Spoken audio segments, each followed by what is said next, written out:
영혼의 쉼터를 방문해 주신 여러분 반갑습니다. 이정길 목사입니다. 먼저 주에는요, 로마서 1장 1절로 7절까지를 중심으로 해서 사도 바울이 사도가 되는 배경, 상황, 그리고 복음이란 무엇이며 예수님은 누구시며 그러면 복음을 믿고 예수를 믿어야 하는 우리는 누구인가 라는 것을 살펴보았습니다. 오늘은 두 번째 시간으로 1장 8절로 17절을 중심으로 해서 사도 바울이 로마에 오기를 원했던 그 이유, 그리고 복음에 대한 능력, 복음이 가지고 있는 능력, 그리고 복음을 지탱해주고 있는 하나님의 의에 대해서 살펴보기 원합니다. 오늘도 예수님께서요, 저나 여러분들에게 말씀으로 위로하시고 풍성한 은혜를 베풀어 주시기를 소망을 합니다. 사도 바울은 오늘 본문의 핵심인 16절로 17절에서 내가 복음을 부끄러워하지 아니한다라고 선포하고 있습니다. 이 복음은 모든 믿는 자에게 구원을 주시는 하나님의 능력이 되기 때문에 그렇다고 이 이야기를 하는 것이죠. 그러면서 로마 교회를 방문하기를 원했던 이유를 설명하는데 아마 그 중에 하나는요, 로마 교회 사람들이 사도 바울을 진짜 사도인가 아닌가, 아니면 그가 진짜 예수의 제자인지 아닌지 의심하거나 하는, 그래서 거부하는 사람이 있을지 모르기 때문에 좀 더 자기 신분에 대해서 확실하게 이야기를 하는 것 같습니다. 그래서인지 그 인사말 마무리에 너희 믿음이 온 세상에 전파되었다라고 칭찬까지 합니다. 뭐죠? 좀 더 가까워지려고 하는 제스처로 볼 수도 있겠죠. 아니 이제 겨우 교회를 세운 조그만 로마 교회의 성도들을 믿음이 좋다고 칭찬을 한다는 것이 어떻게 받아들여야 할까요? 그래도요, 당시 로마는 전 세계를 통일한 로마 제국의 우리로 말하면 서울 같은 큰 도시, 따라서 정치 권력의 중심, 모든 문화, 경제의 중심인, 또 종교의 중심인 로마족의 수도였기 때문에 각 나라에서 찾아오고 또 나가는, 왕래하는 커다란 도시였기 때문에 그렇죠. 그러한 도시 중에 로마 교회는 아주 조그맣지만 사람들에게 평판이 좋았다라고 교회 역사는 기록하고 있습니다. 당시 세상은 도덕이나 윤리적으로 아주 타락한 사회였기 때문이죠. 인간이란 동물은요, 또 인간이 사는 사회는요, 부유하면 부유할수록, 편하면 편할수록 타락하고 무너지는 것이 인간사회, 죄성을 가진 인간사회이기 때문에 그렇죠. 그럼에도 불구하고 그 도시 안에 아주 순전한 삶을 사는 기독교인과 교회가 있었다는 것은 그들의 믿음이 아주 좋았다는 증거이기도 한 것이기 때문에 그렇습니다. 따라서 오늘 본문 14절은요, 헬라인이나 야만인이나 지혜 있는 자나 어리석은 자에게 다 내가 빚진 자라라고 자기를 소개합니다. 그러면서 그들뿐이 아니라 내가 빚을 진 사람이기 때문에 그들뿐이 아니라 할 수만 있으면 로마에 있는 너희들에게도 복음 전하기를 원한다라고 말하고 있습니다. 바울이 살던 시대에 사람들을 구분하는 것은 언어, 말이었어요. 로마 제국이 다 통일했지만 로마 제국은 라틴어 자기네 말을 쓰지만 전 세계 로마 제국 전체가 쓰는 말은 헬라 제국의 헬라 철학의 영향이 워낙 컸기 때문에 헬라어가 국제 공용어로 사용되던, 좀 이상하지, 아이러니하죠. 로마 제국이 통일했음에도 불구하고 라틴어를 사용하지 않고 온 세상 사람들이 쓰기 편한 헬라어를 아느냐 모르느냐, 로마 사람이냐 식민지 사람이냐라는 걸 더 넓게 보면 헬라어를 할 줄 있느냐 할 줄 모르냐라로 나누는 시대였어요. 그런데 사도 바울은 그렇게 보질 않고 다르게 판단을 합니다. 따라서 오늘 본문처럼 헬라인이나 야만인이라고 표현을 하지만 이 말은 사도 바울이 복음을 전해서 구원하기를 원하는 이방인 모두를 아우르는 표현으로 보는 것이 좋겠습니다. 그러면서 한 번도 보지 못했잖아요. 전혀 알지도 못하는 그들에게 빚을 졌다고 말을 하고 있어요. 빚을 졌다. 무슨 빚을 졌을까요? 우리는 빚을 졌다고 하게 되면 주로 돈을 많이 빌렸다. 아니면 갚지 못할 정도로 신세를 많이 졌다. 라는 것으로 이 생각이 되지요. 바로 사도 바울은 다메섹 도상에서 예수님을 만난 후에요. 복음을 대적하는 자에서 복음을 전하는 사람으로 바뀌잖아요. 이 사실을 사도 바울이 이렇게 생각하는 거예요. 예수님에게 빚진 거다, 내가. 빚진 거다. 라고 생각하고 있는 거죠. 따라서 빚을 갚아야 되겠는데, 갚을 길은 없고, 어떻게 해야 되는가? 그 이유는, 만약에 예수님이 자기를 사랑하셔서 자기를 찾아오지 않으셨다면, 그래서 자기를 만나주지 않으셨다면, 그래서 자기 신앙이 바뀌지 않고 유대교 극단주의자로 그냥 계속 살아갔다면, 영원한 지옥에 들어갈 것이 너무 뻔했기 때문에 그렇죠. 따라서 세상 사람들이나 자기가 바뀌고 나서 지금 로마 교회 성도들을 생각하게 되면 참 옛날 자기처럼 살아가는 사람들, 이방인들을 보고 안타깝다, 참 불쌍하다라고 생각하고 있는 것입니다. 그 사이가 할 수 있는 모든 상황을 동원해서라도, 그러니까 늘 사도 바울의 서신이나 나오지만 자기 목숨까지 들여서라도라는 표현을 많이 쓰는 이유가 이거죠. 그래서 복음을 전하는 것으로 예수님에게 진 빚을 갚을 수 있지 않을까 생각해서 사명자가 되었다고 말하고 싶은 것입니다. 여러분은 누구에게 빚을 지셨습니까? 돈 말고요. 신세요. 은혜요. 태어날 때부터 믿음을 가지고 나온 사람은 없거든요. 그러면 누군가에게 빚을 짓고 있다는 것이지요. 왜냐하면 여러분이 믿음 없이 태어났는데 지금 예수를 믿고 있거든요. 예수님의 은혜를 입어서 구원을 받았거든요. 그러므로 그 빚은 예수님이 됐든 이웃이 됐든 우리 삶을 들여서라도, 사도 바울처럼 들여서라도 갚아야 할 것입니다. 로마서 말씀을 읽어보면 늘 제가 말씀드리지만 구약의 선지서들처럼 이렇게 하면 어마어마한 축복이 있을 것이다 라고 하는 아주 귀에 달고 솔깃해지는 이런 엄청난 축복의 구절들은 거의 없어요. 아주 밋밋하고 딱딱한.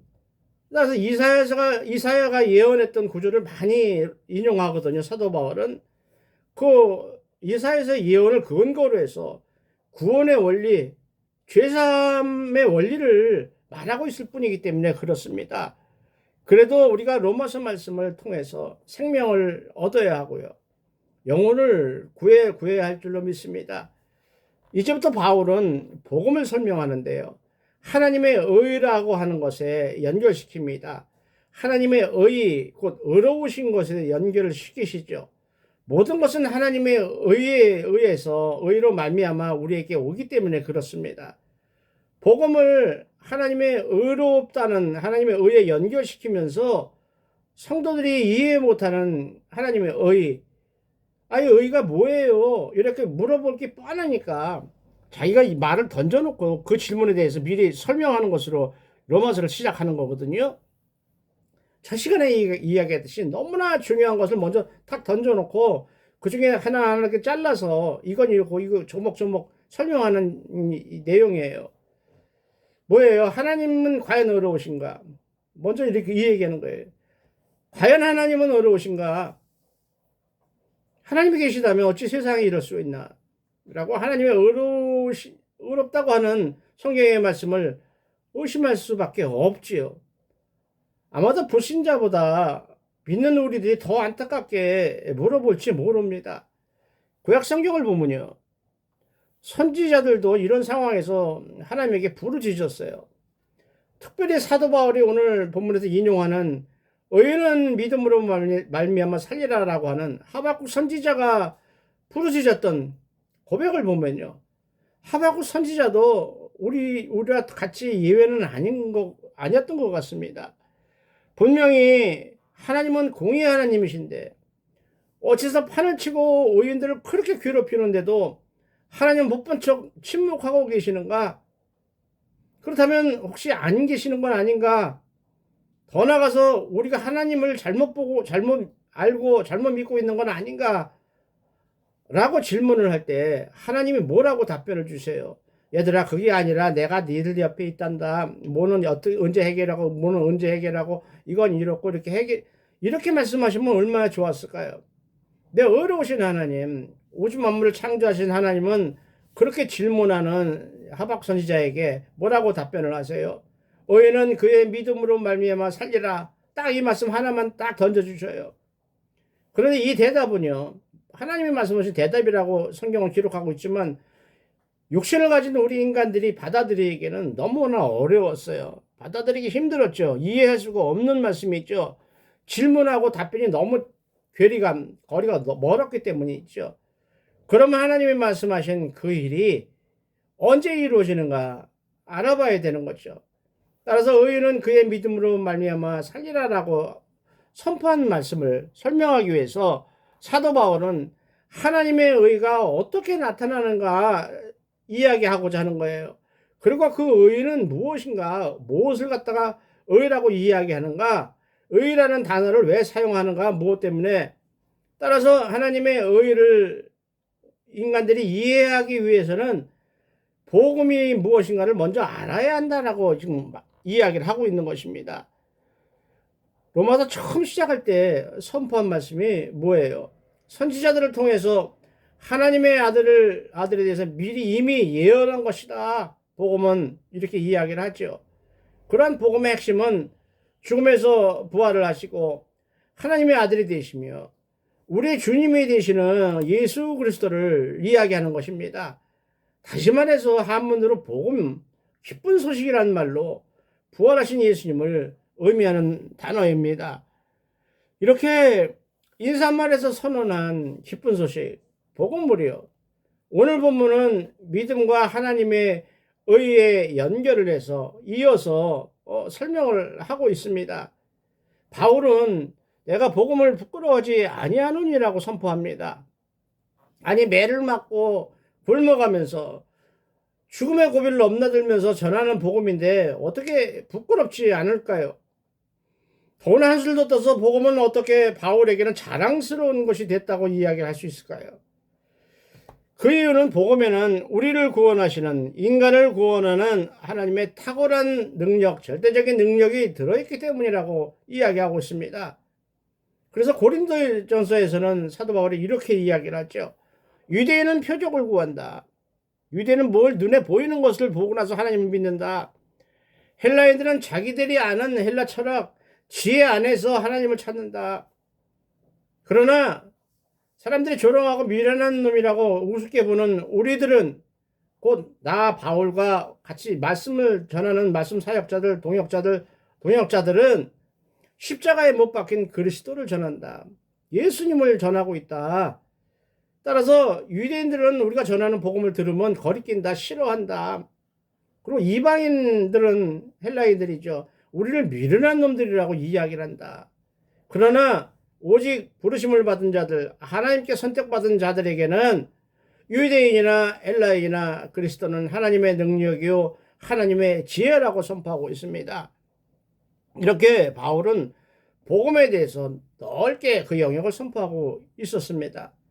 구원의 능력은 모든 믿는 자에게 역사한다고 선포합니다. 그러면서 복음 안에 있는 하나님의 능력을 우리의 믿음, 예수 그리스도를 믿는 믿음하고 다시 연결을 하고 있습니다. 다시 말해서 복음의 능력은 믿는 믿음, 예수 그리스도를 믿는 믿음 안에서 나타난다는 선포죠. 그러니까 늘 예수님이 내 믿음대로 될지어다, 내 믿음대로 이루어질 것이다 라고 선포하신 이유가 바로 이 얘기죠. 따라서 믿음이 없는 사람에게는 당연히 구원도 없다는 이야기입니다. 결국 오직 믿음으로 구원을 얻는다라는 이 대답은요, 하나님의 정하신 믿음의 법칙, 또 인간이 거스르거나 바꿀 수 없는 구원의 법칙 그 자체이기 때문입니다. 이제 하나님의 의가 복음 안에서 믿음부터 믿음까지 나타나니 기록된 바 의인은 믿음으로 말미암아 살리라라는 본문에서 사도 바울은요, 하나님의 의를 어떻게 우리에게 설명할 수 있을까요? 하나님의 절대적인 의를 도저히 이해할 수 없는 인간들에게 사도 바울이 설명하기 너무 어렵잖아요. 그래서 여러 가지로 설명하는 중에 한 가지가 이거예요. 사도 바울이 기록한 로마서에 하나님의 의라고 한 의에 대한 단어는 헬라어로 디카이오 수네라는 단어를 썼거든요. 이 디카이오 수네라는 헬라어는 절대적인 의, 하나님만이 가지신 절대적인 의를 말하는 단어가 아니라 의는 의인데 상대적인 의를 뜻하는 단어로 사용했습니다. 우리는 하나님만이 가지신 절대적인 의를 행할 수 없기 때문에 그렇죠. 따라서 절대적인 의라는 단어는 창조주 하나님만이 가지고 계신 영원히 변하지 않는 하나님의 의를 말하는 단어로 우리가 생각하면 좋겠습니다. 반면에 조금 전에 이야기했죠. 절대적인 의는 우리에게 있을 수 없으니까 우리가 할 수 없으니 그럼 상대적인 의가 무엇인가? 그 조그마한 의지만 하나님은 자기의 의로 받아들이시기 때문에 중요한 것이죠. 이 상대적인 의를 사도 바울은 아니면 어떤 신학자는 또 이렇게 설명을 해요. 사람과 사람끼리의 관계에서 나타나는 의다. 예를 들어서 학생을 가르치는 선생님과 학생 간의 관계를 볼 때 선생님이 의롭다는 말을 들으려면 어떻게 해야 돼요? 학생들을 잘 가르쳐야 돼요. 성심성의고 학생들을 잘 가르쳐야 돼요. 그러면 의로운 학생이다. 학생의 의로움을 무엇으로 설명을 할까요? 학생으로서 자기 본분을 다하는 것. 우리가 기독교인으로서 예수 그리스도와 복음을 전하면서 하늘 백성으로 살아가는 것처럼 그 선생님의 가르침을 따르면서 잘 배우는 것이 학생으로서 잘 배우는 것이 상대적인 의라고 보면 되는 것이죠. 따라서 로마서 전체에서 거론되고 앞으로 기록돼서 나올 의라는 단어는 거의 이 상대적인 의, 사람과 사람 사이에 나타나는 상대적인 의로 보시면 되겠습니다. 이런 상대적인 의를 우리가 이해하기는 쉽지 않지만 계속 반복해서 나오니까 이해를 하게 되면 하나님의 의로움은요. 하나님이 우리에게 의를 예수님을 통해서 의를 전가하는 것은요. 우리에게 하나님의 의를 주시는 것은요. 우리 인간이 잘해서가 아니죠. 우리 인간이 무엇을 해서가 아니에요. 따라서 절대 구원받을 수가 없지만 예수 그리스도 안에서 자기 백성을 구원하신다는 말씀이 되는 것이죠. 이것을 신학적으로 얘기하면 이신칭이에요. 어렵지는 않지만 어렵다고 인정하시는 은혜, 이것이 이신칭입니다. 이신칭이 때문에 저와 여러분이 부족하지만 하나님의 백성이 되었다는 것을 다시 한번 기억하고 감사할 수 있기 원합니다. 아까 말씀드리다가 말은 의인은 믿음으로 살리라 라는 하박국서의 말씀은요. 하박국이 살던 그 당시나 오늘날의 우리에게도 똑같아요. 악인들이 의인들을 괴롭히는 상황 가운데 하나님의 공의로우심을 우리는 어떻게 이해해야 할까? 이런 하박국 선지자의 질문에 하나님이 뭐라고 하셨어요? 의인은 믿음으로 살리라. 완전 동문서답 같은 아주 엉뚱한 정도가 아닌 대답을 하셨거든요. 근데 오늘 사도 바울은 로마서에서 그 동문서답 같은 하나님의 답변, 그것을 인용해서 우리에게 설명하고 있어요. 하나님의 의를. 하박국서에 예언한 것이 나타나는 때가요. 하나님의 정하신 때와 우리가 기다리는 때가 서로 다를 뿐이다라는 것이죠. 하나님의 대답은 그럼 언제예요? 앞으로 하나님의 의로우심이 예수 그리스도의 십자가와 부활에서 이루어지기 때문에 당시 하박국이 받아들이기에는 또 시간을 초월하는 대답이 될 수밖에 없었거든요. 다시 말해서 의인은 예수를 믿음으로 영원히 살게 되지만 악인은 예수를 믿지 않으므로 영원히 죽을 수밖에 없다라는 말이거든요. 이렇게 성경에서 이해할 수 없는 우리 인간의 이성으로 도저히 이해가 되지 않는 어려운 본문을 만나게 된다면 오늘 제가 의 설명하는데 이해가 잘 안 되잖아요. 그것처럼 반복해서 들으면 조금 이해는 되지만 완전히 이해할 수 없는 어려운 본문들이 많이 있어요. 나오게 되면 이 사람 저 사람한테 가서 쓸데없는 소리 듣지 마시고 기도하셔야 합니다. 성령 하나님께서 우리에게 깨달을 수 있는 마음, 성령을 조명하셔서 우리도 깨달을 수 있도록 은혜를 베풀어 주세요. 그렇게 말씀의 비밀을 깨닫게 해주세요라고 기도해야 될 줄로 믿습니다. 그러므로 하나님의 의를 요약을 해서 제시하고 있는 오늘 본문 17절의 신학적인 해석은 매우 중요한 것이죠. 사도 바울은 하박국 시대부터 많은 성도들이, 많은 선지자들이 탄식하면서 이전에 저전에 기다려 왔던 하나님의 의가 드디어 복음 가운데 예수 그리스도를 통해서 성취되고 있다고 말하고 있는 것입니다. 선포하는 것입니다. 그래서 사도 바울은 다시 한번 선포를 하죠. 의인은 믿음으로 살리라 라고 선포를 하는데요. 이렇게 믿음으로 산다는 말은 더 쉽게 얘기하면 우리들의 용어로 생각한다면 하나님이 약속하신 말씀을 절대적으로 믿고 신뢰하고 따라가면 된다. 이렇게 우리가 받아들이면 좋겠습니다. 영혼의 쉼터를 사랑하시는 여러분, 제가 늘 말씀드렸지만요. 우리가 성경을 깊이 묵상하면 묵상할수록 예수님이 왜 오셨으며 꼭 그렇게 험하게 죽으셔야만 했는지 깨닫게 하시지 않습니까? 그리고 우리의 모습을 발견하게 하시죠. 우리가 걸어가는 믿음의 길은 예수님이 십자가 지신 그 이유, 그 구원의 은혜하고는 정반대로 풍성함과 행복만을 원하고 걸어가지 않았는지 돌아보게 하시는 것이 은혜입니다. 따라서 로마서 10장을 보면 이웃에게 복음을 전하라는 권면 말씀이 나오죠. 누구든지 주의 이름을 부르는 자는 구원을 얻는다 라고 하면서, 그런데 주의 이름을 예수라는 이름을 한 번도 들어보지 않은 사람이 어떻게 주의 이름을 불러서 구원을 얻느냐, 이걸 말씀하시는 거예요. 그들이 믿지 아니하는 자를 어찌 부르리요? 믿지 않는데 어떻게 예수를 부를 수 있느냐, 이런 얘기죠. 또 듣지도 못한 이를 어찌 믿으리요? 예수가 누구인지 누가 가르쳐 주지도 않고 전해주지도 않는데 어떻게 예수를 믿느냐 하는 이야기죠. 또 전파하는 자가 없으면 어찌 들으리요? 누군가가 사도 바울이나 복음 전도자나 아니면 여러분이 복음을 증거할 때 그게 여러분의 뜻으로, 여러분의 능력으로 되는 게 아니거든요. 보내심을 받지 아니하였으면 어찌 전파하리라고 선포하는 이 말씀은 이웃에 복음을 전하고 또 오늘 우리가 듣고 있는 이 영상을 보내주는 그 자체는 하나님의 뜻 안에서 하나님의 일에 동역하시는 복된 사역임을 믿으시기 바랍니다. 왜냐하면요, 우리가 복음을 전한다고 하지만 우리가 은혜를 입지 못하면, 은혜가 충만하지 못하면 절대 복음을 전하지 못하기 때문에 그렇죠. 전할 생각도 못해요. 전하라 해도 전하지도 못해요. 따라서 믿음으로 살리라라는 선포가 무슨 말입니까?